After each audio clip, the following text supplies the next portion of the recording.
కాబట్టి ప్రియులారా, దేవుని బిడ్డలారా గమనించండి, అలాంటి ప్రార్థన దేవుడు అంగీకరిస్తాడు. అందుకనే ఆయన యొక్క ఆ ప్రార్థనలోనే ఆయన ఏం చేసేసినాడండి, వెంటనే శాంక్షన్ చేసినాడు. ఎవరికి? హిజ్కియా.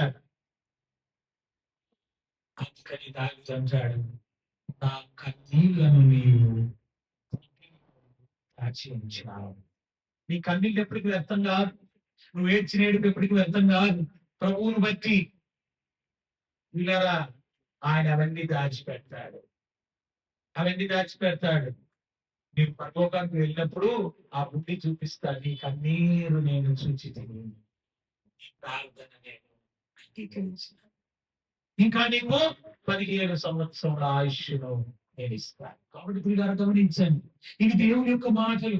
అట్లాంటి సందర్భంలో వెంటనే దేవుడు ఏం చేస్తాడండి, ఇమ్మీడియట్ గా ఆన్సర్ ఇస్తూ ఉంటున్నాడు. అందుకే 33 మనం చదివితే, నీకు నాకు మొరపెట్టుము, నేను నీకు ఉత్తరం ఇచ్చేదను.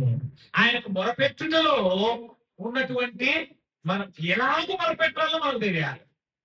అందుకే శిష్యులు చేసుకుని అడిగారు, అయ్యా ప్రార్థన చేయటం ఎలాగో మాకు నేర్పించమని అడిగినాడు.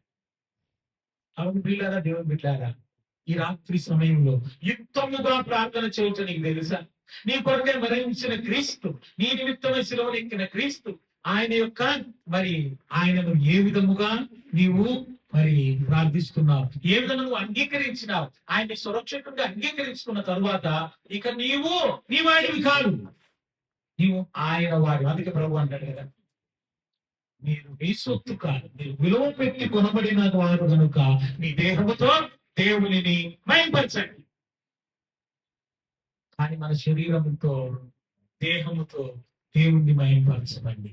కాబట్టి పిల్లరా, ఈ రాత్రి సమయంలో మరి దేవుని మహింపరుస్తున్నావా? నీ హృదయాంతరంగంలో క్రీస్తు చోటు ఉన్నదా? ఆయన నీలో నివాసం చేస్తూ ఉంటున్నాడా? ఆ ఆత్మ నీ నిమిత్తమై దేవుని కొనపెడుతుందని నువ్వు ఎప్పుడైనా ఫీల్ అయినావా? ఎప్పుడైనా దాన్ని స్పర్శించినావా? పిల్లల దేవుని బిడ్డలను గమనించండి. ఒక్కోసారి అనేక పర్యాయాలు అర్థమైందా, మనము ప్రార్థన చేసుకోలేని స్థితి ఉంటుందండి. అర్థమైందా? టైర్డ్ అయిపోయో లేకపోతే నిద్రపోయో మనుషులు ఒక్కోసారి చేస్తాం. అట్లా చెప్పేసి ఏం చేస్తుందంటే, దేవుడి దగ్గరికి వెళ్ళి ఏమనుకుంటాడు, అయ్యా టైర్డ్ అయిపోయాను, బలహీనం అయిపోయినాను, ప్రార్థించా, నేను నీకు మొదలుపెడుతున్నా. మీరు ఆత్మ తానే దేవుని దగ్గరికి పోయి మాట్లాడుతున్నారు. ఇట్టి దేవాది దేవుని మనం కలిగి ఉన్నాం, ఇట్టి రక్షకుని మనం కలిగి ఉంచున్నాం. ఆత్మదేవుడు నీలో ఉన్నాడా? అదే రోమీయులకు రాసిన పత్రిక 8వ అధ్యాయం, రోమీయులకు రాసిన పత్రిక 8వ అధ్యాయంలో ఒక మాట చదువుతున్నాను చూడండి. 8వ అధ్యాయం 9-10 వచనాలు, 9వ వచనం చదువుకుందాం. 9.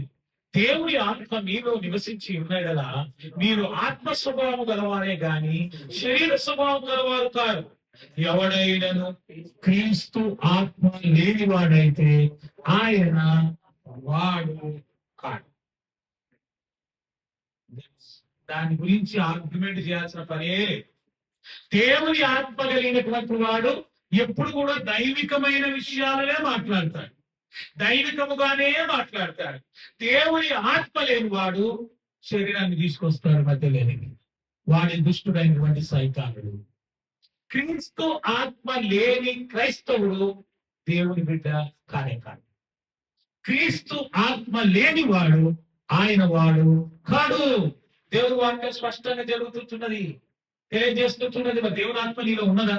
దేవుని ఆత్మ నేను నడిపిస్తూ ఉంటున్నదా? దేవుని ఆత్మ ద్వారా నువ్వు నడవబడుతుంటున్నావా? దేవుని బిడ్డలు గమనించండి, ఆత్మ లేని వాడు ఆయన వాడు కాదు. సుమా జాగ్రత్త. క్రీస్తుని అంగీకరించిన అంటావు, ఒకరి పుట్టుకతో క్రైస్తవుడిగా వచ్చేమో, ఇతర డినామినేషన్ చేరి ఉండవచ్చునేమో.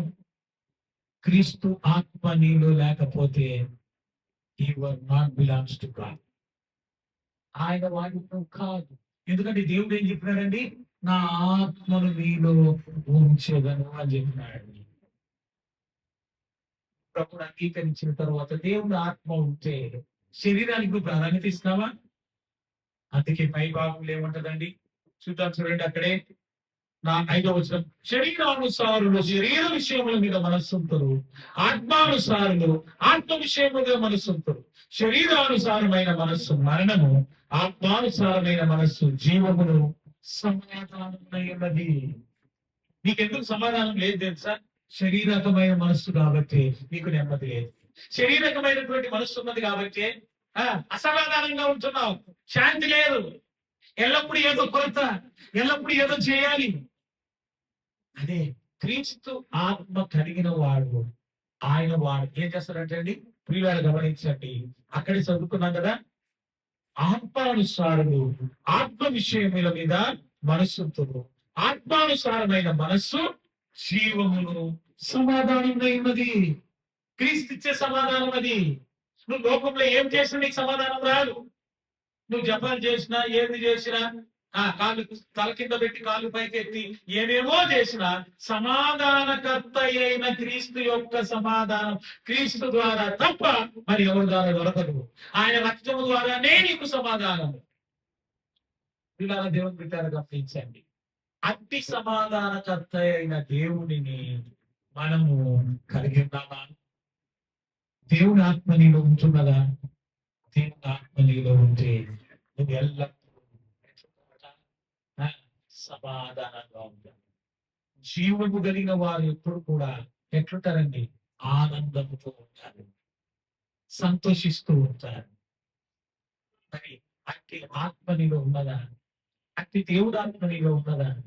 లేనట్లయితే ఈ దినమే ప్రార్థించుకో, నా పాపంలో క్షమించి నీ ఆత్మతో నన్ను నింపని ప్రార్థన చేసుకుందాం. దయచేసి అందరూ మోకాళ్ళు ఉన్నట్లయితే ఈ సంవత్సరంలో అందరం కలిసి నామంలో మరి అందరు మోకాళ్ళు నుండి దయచేసి సమయంలో ప్రార్థన చేసుకుందాం. పిల్లరా, దయచేసి